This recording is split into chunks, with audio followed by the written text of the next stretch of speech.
Hi friends, இன்னைக்கு நம்ம சேனல்ல சம்மருக்கு ஸ்பெஷலா மாம்பழ ஜெல்லி செய்ய பார்க்கலாம். மாம்பழ ஜெல்லி செய்ய நல்லா மாம்பழம் பழமா வாங்கி கட் பண்ணி எடுத்து வச்சிருக்கேன்.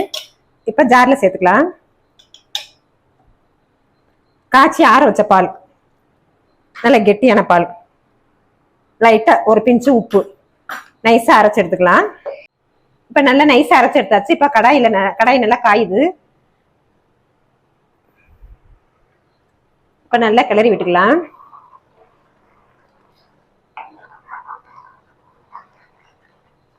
உங்களுக்கு மாம்பழம் நல்லா இனிப்பான மாம்பழம் இருந்தா ஜீனி கம்மியா சேர்த்துக்கலாம். நான் அரை கப் தான் சேர்த்துக்கிறேன்.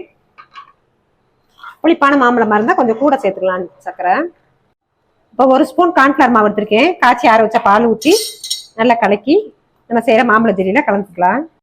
இப்ப கார்ன்ஃபிளவர் மாவு கரைச்சதை சேர்த்துக்கலாம்.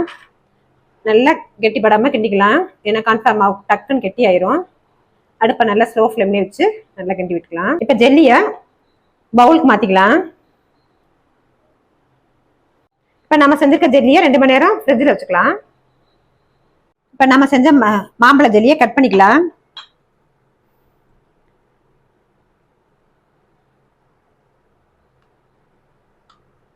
வாயில் வச்சதுமே கரைஞ்சிரும். ரொம்பவே டேஸ்டியானதா இருக்கும். வீட்லயே நம்ம பசங்களுக்கு ஹெல்த்தியா செஞ்சு கொடுத்தது மாதிரி இருக்கும். இந்த மாதிரி ஒரு முறை ட்ரை பண்ணி பாருங்க.